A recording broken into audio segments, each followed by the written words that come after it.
देख सकते हैं कराची हुमायूं चौरंगी का मकाम है। यहाँ पर कारकुन जो है बाहर निकल गई रोड पे और पुलिस जो है अपनी कारकर्दगी दिखा रही है, मगर यहाँ पर बताया जाए कारकुन जो है रोड पर आ गई है।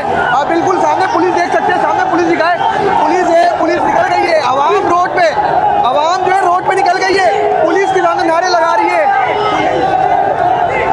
पुलिस देख सकते हैं नारे लगा रही है, नारे लगाते हुए आगे भाग रही है, जलसा गाह की तरफ भाग रही है, जलसा गाह की तरफ भाग रही है, आवाम से